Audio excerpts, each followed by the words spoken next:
El Museo del Prado es una pinacoteca excepcional, pero una pinacoteca que también tiene sus lagunas. Una de las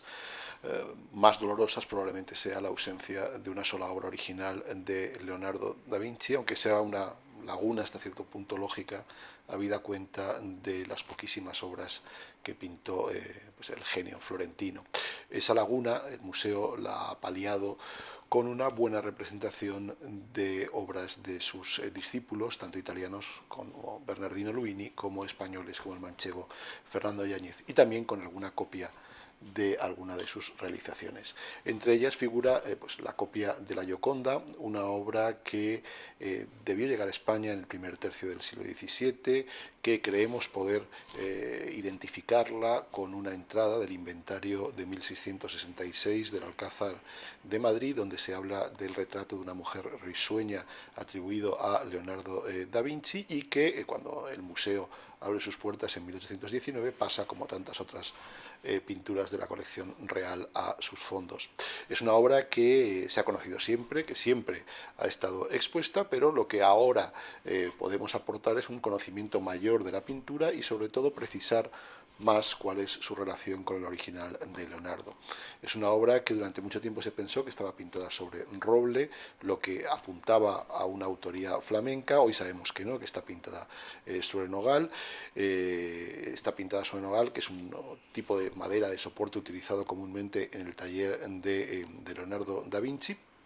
Y este dato, así como otros muchos de carácter técnico, pues son los que nos han llevado a la conclusión de que el cuadro pues es una copia realizada en el taller de Leonardo, en paralelo además a la realización del original. Que Leonardo en su taller realizaba pinturas que sus ayudantes copiaban, pues es algo que se conoce gracias a testimonios contemporáneos. En este caso lo que podemos hacer es añadir a esas fuentes documentales pues fuentes también o evidencias técnicas. Entre los distintos ayudantes de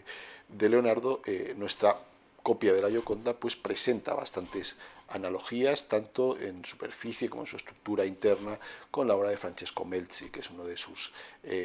ayudantes más conocidos.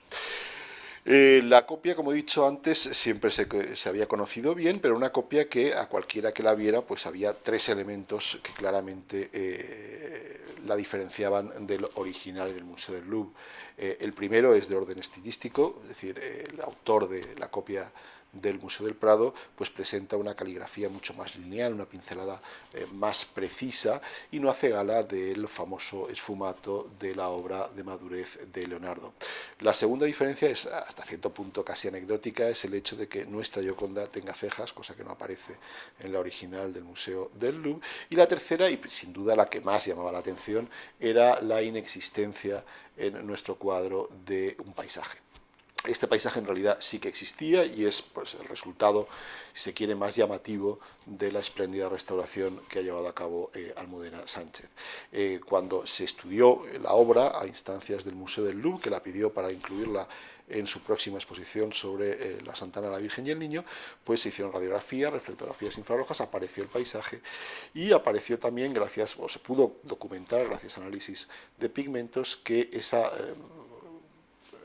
fondo oscuro, pues había sido realizado al menos 250 años después de la pintura original, es decir, no antes de 1750, y que además existía una capa intermedia, lo cual pues nos permitió acometer la restauración con mucha más seguridad. El resultado es el que es conocido, con una obra que sin duda ha ganado en cuanto a su contemplación y que además pues podemos decir que la figura respira ahora como no lo hacía antes y que además presenta un paisaje que es extraordinariamente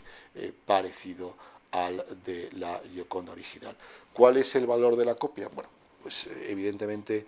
no se trata de una obra maestra, es una obra donde no hay evidencia alguna de una sola pincelada de Leonardo da Vinci, pero sí que es una obra que tiene el valor de en primer lugar, de invitar a contemplar con nuevos ojos el original y sobre todo a, como he dicho antes, documentar las prácticas laborales y pictóricas que había en el taller de Leonardo.